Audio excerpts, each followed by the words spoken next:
When you think about all the problems and challenges facing our country these days, it's hard to put your finger on a specific one and say, okay, this is the biggest problem we've got. There's just too damn many. Where do you begin? We've got a serious debt problem, political and cultural division that's off the charts, violence, drug abuse, homelessness, disintegration of the family, gender confusion, depression, and levels of hate unlike anything I've ever seen. That's just some of our problems. Believe me, I could go on and on and on and on.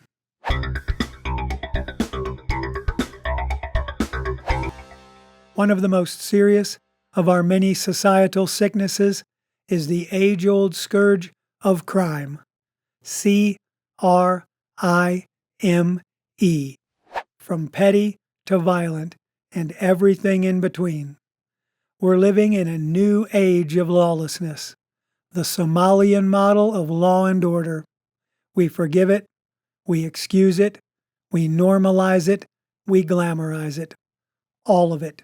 The cheating, the stealing, the harming, the killing.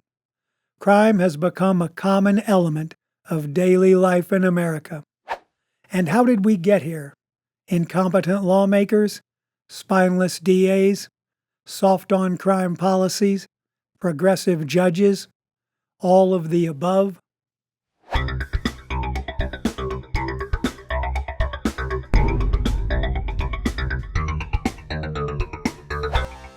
Liberal leaders say we need more social workers, less police presence, more mental health assistance, and reforms to the justice system in order to curb the rising crime.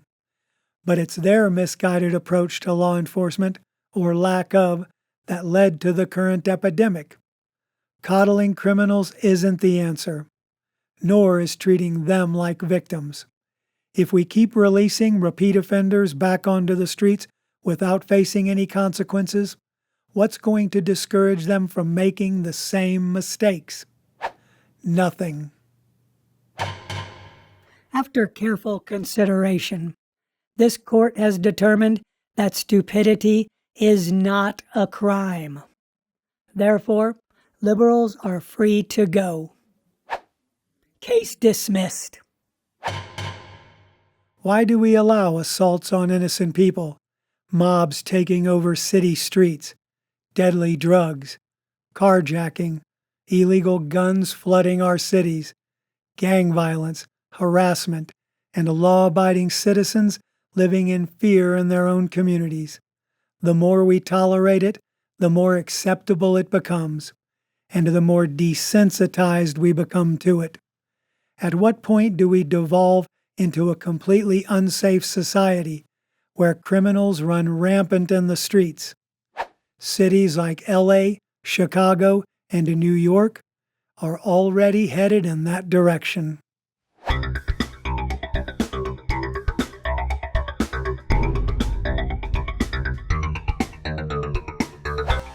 If something isn't done soon, we're going to end up like Mexico, where criminal cartels take over the entire system, controlling politicians that accept their bribes and eliminating those that don't. Badges. We don't need no stinking badges. We have to draw the line somewhere and get the situation under control. A good start would be enforcing the law. Stop letting the street crimes go on. Then, and only then, will the career criminals figure out that the party ends when the cell door closes. And you better have some soap on a rope.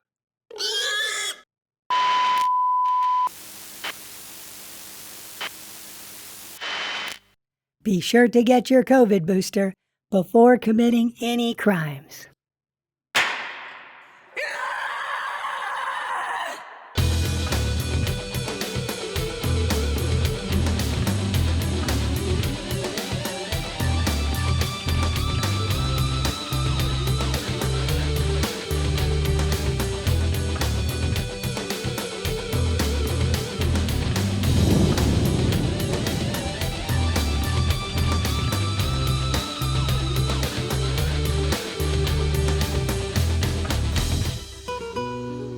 Badges.